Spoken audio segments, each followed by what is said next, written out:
استضافت العاصمة اليونانية أثينا الاجتماع السنوي التاسع لمنتدى الحضارات القديمة، حيث التقى وزراء ومسؤولون من دول تمتلك جذورا حضارية عميقة. يبحث الاجتماع أخطر ما يواجه ذاكرة العالم اليوم، وفي مقدمتها التغير المناخي والإتجار غير المشروع بالممتلكات الثقافية.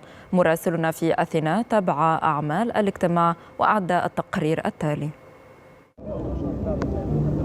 داخل متحف الأكروبوليوس، أحد أهم رموز الحضارة الإغريقية، اجتمعت وفود من مصر والصين وإيطاليا واليونان وإيران والعراق ودول أخرى إلى جانب الهند والمكسيك بصفة مراقب في اجتماع يشكل منصة لتعزيز التعاون بين هذه الدول التي تمتلك أقدم وأغنى الأرصدة الحضارية في العالم.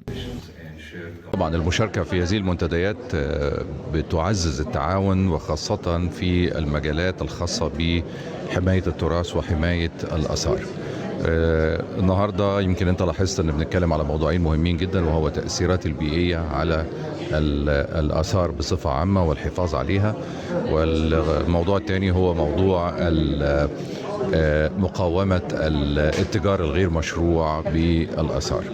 والموضوعين الاثنين الحقيقة مهمين جدا لمصر، وعندنا فيهم يعني إجراءات كتيرة تم اتخاذها على مدار السنوات القادمة من قبل الحكومة، وهناك مبادرات محلية وهناك تعاون مع هيئات ومع دول أخرى في هذا المجال.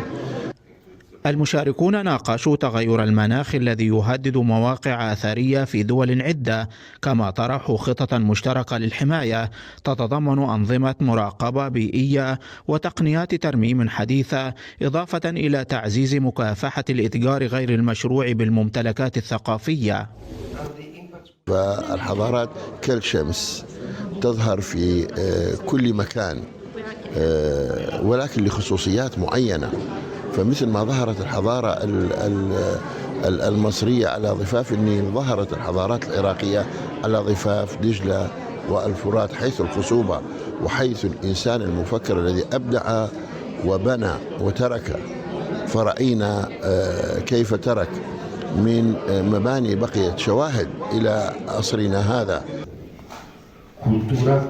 النقاشات ركزت كذلك على تطوير التعاون الأمني والقانوني بين الدول المشاركة، ووضع آليات أكثر فاعلية لتتبع القطع الأثرية المسروقة، إلى جانب إطلاق حملات دولية للحد من الطلب على الآثار المنهوبة.